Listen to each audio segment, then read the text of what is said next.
Hello भाई, आज की क्लास में अपन पढ़ने वाले कंपनीज एक्ट के बारे में। 2013 सीए का 6th चैप्टर है।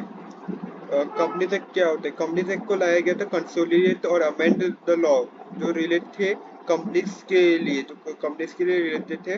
और जो कंपनीज एक्ट 2000 था वो प्रीसीड मतलब सामने लाया गया, तो जो चेंज मतलब किया गया कंपनीज एक्ट 1950 का। आपको पता नहीं होगा, कंपनी एक्ट जो 2000 था उससे पहले कंपनीज एक्ट 1956 चलता था, जो गवर्न करता था। इसको लाने का कारण क्या था? नेशनल और इंटरनेशनल इकोनॉमिक इन्वायरमेंट की वजह से, टू फैसिलिटेट एक्सपांशन। हमें ग्रोथ और एक्सपांशन चाहिए था इकोनॉमी में, और सेंट्रल गवर्नमेंट डिसाइड की कि हम रिप्लेस कर दें कंपनीज एक्ट 1956 को, वो भी नए कानून के साथ। तो हमने लाइक कंपनीज एक्ट 2013, वो कितने सेक्शन का कंटेंट करता है? 470 सेक्शन और 7 शेड्यूल। जो एंटायर एक्ट उसको 29 चैप्टर्स में डिवाइड किया गया है। उसका सब्सटेंशियल पार्ट है in the form of company rules, उसका दूसरा part in the form of company rules. इनका एम है कि तो अपन को कॉर्पोरेट जो गवर्नेंस है उसको इम्प्रूव करना है, और सिंप्लीफाई रेगुलेशन को सिंप्लीफाई करना है, और स्ट्रेंथ करनी। हमें स्ट्रेंथ हमें इंटरेस्ट और माइनॉरिटी इन्वेस्टमेंट को स्ट्रेंथ करना बढ़ाना है, स्ट्रेंथ बढ़ानी है। और for the first time ladies में विसल ब्लोअर और provisions related to class action suit को लाया in the first time. Or thus this enactment seek to make our corporate legislation more contemporary.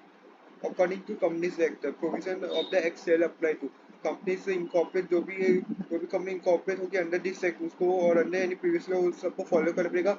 Insurance company जो registered है six से उनके act में, insurance company का भी एक एक्ट है IRDA करके, insurance insurance and regulatory development act, उसको सबसे पहले फॉलो करेगी, फिर बाद में है कंपनीज एक्ट को। और बैंकिंग एक्ट में, बैंकिंग कंपनीज में भी सेम है, पहले वो अपना बैंकिंग रेगुलेशन एक्ट फॉलो करेगी, RBI का एक्ट फॉलो करेगी, उसके बाद कंपनीज एक्ट को। जो कंपनीज इंडिया के generation of power, generation of electricity में, वो पहले इलेक्ट्रिसिटी एक्ट 2003 को फॉलो करेगी, फिर बाद में कंपनी को। और एनी अदर गवर्नमेंट जो स्पेशल एक्ट रिव्यू उसको पहले फॉलो करेगी, उसके बाद company. Such body corporate which are incorporated by any act for the first time in big force is as the central government में भी नोटिफिकेशन। हाँ, यहाँ पे तीन मीनिंग दिए पर, लेकिन सबसे मेन मीनिंग है हमारा कंपनीज एक्ट का। दो सेक्शन टू जो सेक्शन 2 सबसेक्शन 20 बोलता है, जो भी कंपनी का मतलब क्या होता है? कंपनी मतलब कंपनी जो इनकॉर्पोरेट हुई है अंडर दिस एक्ट और under any US company law shall be progress under the chapter. और इसके बाद हम फीचर पढ़ लेते हैं। कंपनी एक डिस्टिंक्टिव फीचर है, डिस्टिंक्ट डिफरेंट है। इसके फीचर डिफरेंट है forms of other organisation. Sole trading से अलग है, पार्टनरशिप से अलग है, कोऑपरेटिव सोसाइटी से अलग है, और क्या बोलते हैं जॉइंट हिंदू फैमिली से अलग है। और इसका मोस्ट रैंकिंग फीचर क्या है? Form of business organisation. तो इसका other form of business organisation है जो एक्वायर करता है unique character of big separate legal entity. Separate legal entity का मतलब होता है कि मेंबर अलग, कंपनी है। इन अदर वर्ड, जब भी कंपनी रजिस्टर होगी उसको प्लॉट किया जाएगा, कंपनी से बांध देंगे इन लीगल पर्सनैलिटी, और वो अपने ऑलमोस्ट सेम राइट्स और पावर, वो उसको सेम राइट्स और पावर मिल जाएगी जैसे ह्यूमन बींग के पास है। और इसकी एग्जिस्टेंस कैसी रहेगी? डिफरेंट रहेगी और सेपरेट रहेगी अपने मेंबर से। कंपनी क्या कर सकती है? प्रॉपर्टी को ओन कर सकती है, बैंक अकाउंट खोल सकती है, और लोन ले सकती है, और लाइबिलिटीज ले सकती है, और कॉन्ट्रैक्ट में एंटर कर सकती है। It is at law a person जो डिफरेंट है subscriber to the member in the of association, वो उसकी पर्सनैलिटी भी डिफरेंट रहेगी और separate from the personality of those who compose. जो मेंबर है कंपनी के मालिक, वो भी कॉन्ट्रैक्ट कर सकते हैं कंपनी के साथ, और राइट एक्वायर कर सकते हैं अगेंस्ट और लाइबिलिटी टू इट। पर लेकिन जो डेब्ट है वो सिर्फ क्रेडिटर ही सीव कर सकते हैं, मेंबर सीव नहीं कर सकते, कंपनी पर केस मेंबर नहीं डाल सकते हैं। और कंपनी कैपेबल होती है ओन करने की, एंजॉय करने की, और डिस्पोज करने की प्रॉपर्टी अपने नाम पर। और ऑल्सो द एक्ट और कैपिटल असेट है contributed by the share holder, become the जो कंट्रीब्यूट करते हैं शेयर होल्डर, कंपनी को जो असेट्स देते हैं, कैपिटल देते हैं, कंपनी का वो शेयर होल्डर्स, वो कंपनी उसकी फिर मालिक बनेगी। Company become the owner of its capital assets and company capital and asset. Shareholder are not private, shareholder private और जॉइंट ओनर नहीं कंपनी प्रॉपर्टी के। जो member does not even have insurable, member को insurable interest नहीं है अपनी property में, in the property member does not have insurable interest in the property. Member को इंश्योरेबल इंटरेस्ट नहीं होना चाहिए कंपनी की प्रॉपर्टी में। एक केस लॉ है Macaura versus northern association company limited, जो एम था माकुरा, वो होल्डर था nearly all shares of timber company, बस एक शेयर को छोड़कर। और वो मेजर क्रेडिटर भी था कंपनी का। और लेकिन एम ने इंश्योर करा है गुड्स, कंपनी का जो टिम्बर था अपने नाम पर करा है और टिम्बर जल गए, पर लेकिन एम इंश्योरेंस कंपनसेशन मांगेगा।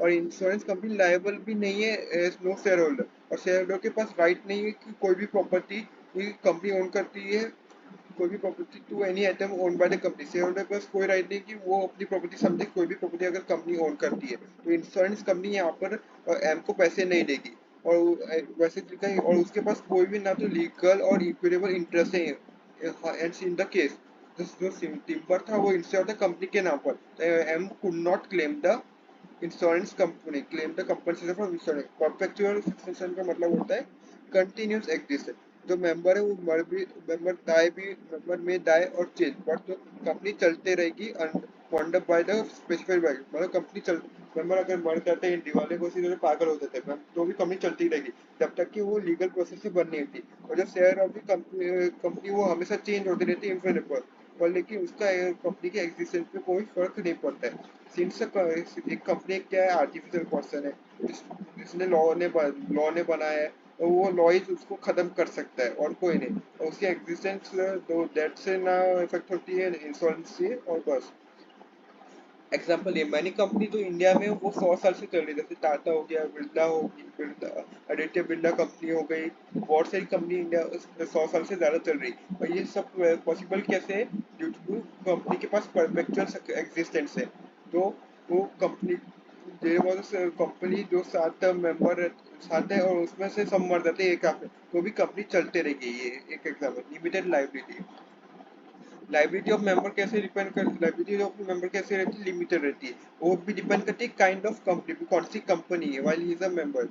जैसे समझ लो कंपनी लिमिटेड लाइबिलिटी कंपनी है, तो उसके डेप्थ ऑफ द कंपनी, जो कंपनी के डेप्थ है वो शेयर होल्डर के डेप्थ नहीं बन जाएगी पूरे, जो मेंबर की लाइबिलिटी है कंपनी लिमिटेड बाय शेयर्स में, वो लिमिटेड रहेगी टू द अनपेड वैल्यू, जो शेयर में पैसे बाकी है। जैसे कि एक शेयर 1000 रुपया अभी आपने 500 दिए, तो कंपनी आपसे, ये कंपनी पर कर्जा 1 करोड़ का है और कंपनी पर कर्जा हो गया 1 करोड़ का, कंपनी बंद हो रही है, तो आपसे 1 करोड़ नहीं मांगेगी, तो बाकी के बचे हुए 1000 रुपये के आपने शेयर लिए थे, आपने 500 लिए थे पहले, फिर 500 बाकी है, तो वो 500 रुपये आपसे मांगेगी। और कोई भी केस में शेयर होल्डर कंपनी पूछ नहीं सकती कि उसको more than the unpaid value of their share. In the case company जो लिमिटेड है बाय गारंटी, मेंबर तभी लाए, मेंबर जो कंपनी लिमिटेड बाय गारंटी, उसमें मेंबर गारंटी देती है कि इतना अमाउंट देगी तभी भी कंपनी बंद होगी, मैंने गोज ऑन लिक्विडेशन। जैसे कि कंपनी कंपनी जिस दिन बंद होगी तो मैं उस दिन 1 लाख रुपए दूंगा, ऐसा फॉर एग्जाम्पल। और अगर अनलिमिटेड कंपनी तो मेंबर की लाइबिलिटी क्या रहेगी, अनलिमिटेड।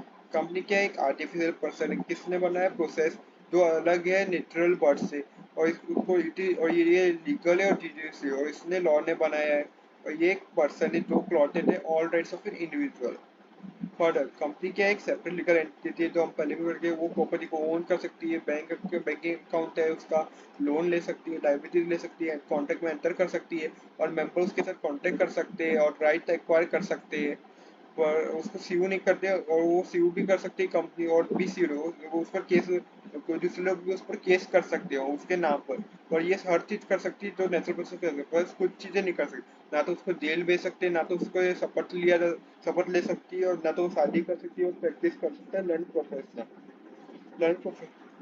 प्रोफेशन का मतलब होता है डॉक्टर सी, ये वो सब नॉन प्रोफेशनल। और जो लीगल प्रोसेस है ओन सेल्फ, तो कंपनी क्या है, एक आर्टिफिशियल पर्सन कैसे काम करती है, सम ह्यूमन एजेंसी, जो कि है डायरेक्टर, डायरेक्टर को कंट्रोल नहीं करते कंपनी के अफेयर को, तो वो बस एक्ट करते है एक एजेंसी पर, लेकिन वो एजेंट नहीं है शेयर होल्डर के। जो डायरेक्टर के अपने आइडर होंडे है या तो कंपनी कॉमन सील से, through the common seal of the company, जो ऑथेंटिक करते, जो अप्रूव करते फॉर्मेट को, मतलब फाइनलाइज करते हैं कॉमन सील। देखो कॉमन सील के बारे, इसीलिए हम इसको आर्टिफिशियल पर्सन बोलते हैं। कॉमन सील क्या है, कंपनी देखो कंपनी क्या एक आर्टिफिशियल पर्सन है जो वास्तव में नहीं है, ये उसकी कोई बॉडी नहीं है नेचुरल पर्सन की तरह, पर लेकिन वो बताए क्या हम कैसे करती है, एक एजेंसी ऑफ ह्यूमन में, तो कॉमन सील है वो ऑफिशियल सिग्नेचर की तरह काम करते हैं, जो ऑफिस किया जाता है ऑफिसर या तो एम्प्लॉय के द्वारा द कंपनी, वो भी हर डॉक्यूमेंट में। कॉमन सील इज एक टाइप ऑफ सील है जो कॉर्पोरेशन यूज करती है as the symbol of its corporation.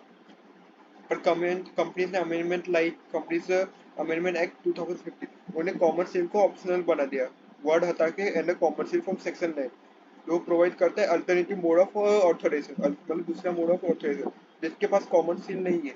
The rationale for this amendment is that common seal is a मतलब पुरानी मान्यता, पुराने जमाने के टाइम में कॉमन सील यूज है, तो यूके में है कॉमन सील को ऑप्शनल कर दिया था 2006 से। और अमेंडमेंट प्रोवाइड करता है जिनको ऑथेंटिक करना है कॉमन सील, उनको रखना पड़ेगा only if the company opt to have a common seal, अगर कंपनी ने चूज किया है। अगर कंपनी के पास कॉमन सील नहीं तो ऑथराइजेशन कैसे होगा? कोई भी दो डायरेक्टर साइन करेंगे, या तो एक डायरेक्टर और या तो एक कंपनी सेक्रेटरी, अगर कंपनी ने कंपनी सेक्रेटरी को अपॉइंट किया है। आज के लिए तो अगले अगले पार्ट में अपन कॉर्पोरेट विल थ्योरी के बारे में पढ़ेंगे। Thank you very much.